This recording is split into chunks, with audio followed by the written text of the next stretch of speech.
Bonjour à tous, bienvenue sur Balade Parisienne, la chaîne qui vous fait découvrir Paris à travers son histoire, son architecture et ses légendes. Si chaque arrondissement a son monument phare, ils en possèdent d'autres tout aussi intéressants, qui hélas, parfois, sont devenus invisibles tant ils sont incorporés à leur environnement. Je vous invite à les redécouvrir. La salle Ventadour est une ancienne salle de théâtre située entre les rues Méhul, Monsigny, Marcelier et Delarac, dans le second arrondissement de Paris. Aujourd'hui, le bâtiment abrite divers services sociaux de la Banque de France.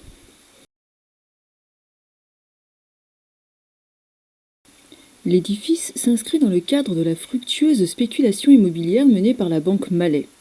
Banquier avisé, il proposait au ministre de la Maison du Roi, alors à la recherche d'un nouveau théâtre pour abriter la troupe de l'Opéra-Comique, démunie de salle depuis la fermeture de celle de la rue Feydeau, en raison de sa vétusté, d'acquérir le terrain où s'élevait alors l'hôtel de Pontchartrain. L'hôtel, ainsi que celui de Lyon, furent détruits.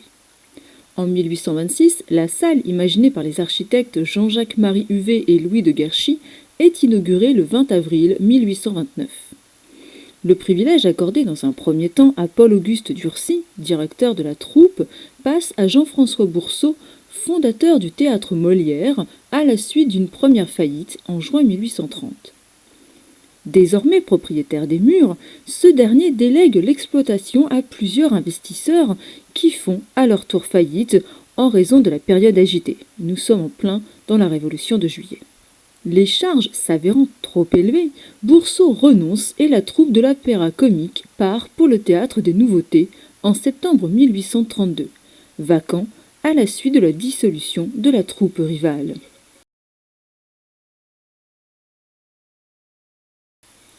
Le 10 juin 1834, François Saint-Estéban inaugure son théâtre nautique qui présente des spectacles navals dans un gigantesque bassin central. En raison de problèmes financiers, l'établissement ferme ses portes en janvier 1835. Après un bref séjour de la troupe des Italiens de janvier à mars 1838, à la suite de l'incendie de la salle Favart, le journaliste Anténor Joly, cofondateur du théâtre de la Porte Saint-Antoine, y crée le Théâtre de la Renaissance, sur l'initiative de Victor Hugo et Alexandre Dumas. Les deux auteurs disposent ainsi d'une troupe dédiée à leur drame romantique.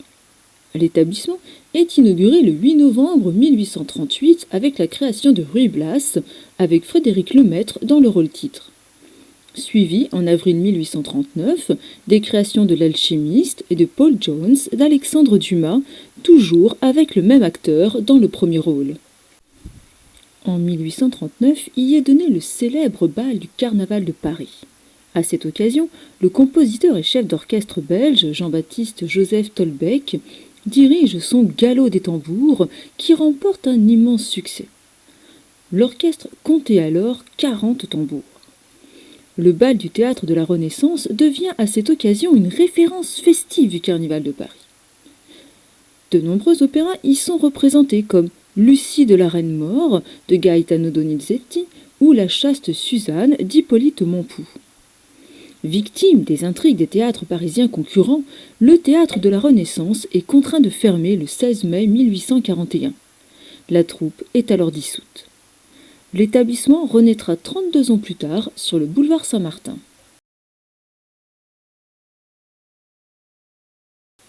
Les Italiens sont de retour le 2 octobre 1841 et occupent les lieux durant 30 ans.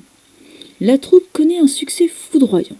La soirée d'inauguration est l'occasion pour Théophile Gautier de célébrer le lieu, qui est autant un salon qu'un théâtre, et dont le public presque entièrement composé d'hommes du monde exige impérieusement toutes les recherches du confortable et de l'élégance, disait-il. Le tout Paris des gandins, des femmes à la mode, des duchesses, en un mot tous les héros de Balzac, s'y retrouvent 3 fois par semaine, soit les mardis, les jeudis et les samedis. On s'y rend visite de loge en loge, applaudissant à tout rompre la pasta, la malibran, la sontag, la grisi. Sont présentés pour la première fois en France, entre autres, Don Pasquale de Gaetano Donizetti, Nabucco, Luisa Miller, Il Trovatore, Il Rigoletto de Giuseppe Verdi, ainsi que Fidelio de Beethoven. Ces opéras sont servis par des artistes de génie comme Giovanni Battista Rubini, Antonio Tamburini, Luigi Lablache, Enrico Tamberlik, Marietta Alboni, Pauline Viado et Andelina Patti. De mars à mai 1968, Léon Carvalho, directeur du théâtre lyrique, alors installé place du Châtelet, fait représenter 3 fois par semaine, en alternance avec les Italiens, des œuvres françaises sous le nom de Renaissance. Mais l'entreprise le conduit à la faillite.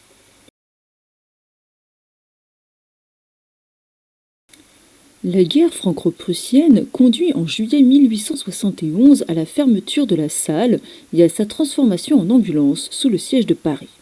Le théâtre ne rouvre que le 9 mars 1872. L'opéra d'Eugène Diaz, La Coupe du roi de Thulé, opéra en 3 actes, y est donné le 10 janvier 1873.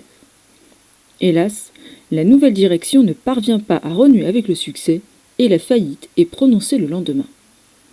Du 19 janvier au 30 décembre 1874, la salle accueille la troupe de l'Opéra de Paris, dans l'attente de sa nouvelle salle à la suite de l'incendie de la salle Le Pelletier, le 28 octobre 1873. En octobre de la même année, Prosper Bagier tente de lancer son 3e théâtre lyrique français, mais renonce 3 mois plus tard. La salle n'est dès lors plus occupée que de façon épisodique. En avril 1876, Léon Escudier, journaliste et éditeur français de Verdi, prend la direction de la salle pour y faire représenter les œuvres récentes du compositeur, comme Aïda, le Requiem et la Forza del Destino, avec notamment Victor Capoul et Emma Albani. L'expérience prend fin le 21 juin 1878. Le bâtiment est vendu l'année suivante à la Banque d'Escompte qui en fait un immeuble de bureaux. En 1892, la Banque de France devient propriétaire des lieux. L'édifice, après de nombreuses utilisations, est aujourd'hui la salle de sport et le restaurant d'entreprise de la Banque centrale française. Aux alentours, les noms de rue Méhul, d'Alérac, Marcelier et Monsigny sont les derniers échos à l'histoire de cet ancien théâtre. Pourtant, ce très bel immeuble, situé sur une place de 18 mètres de large, isolé de toute circulation, d'accès agréable, offrait une vaste salle de 1700 places de forme arrondie avec 4 étages de loges.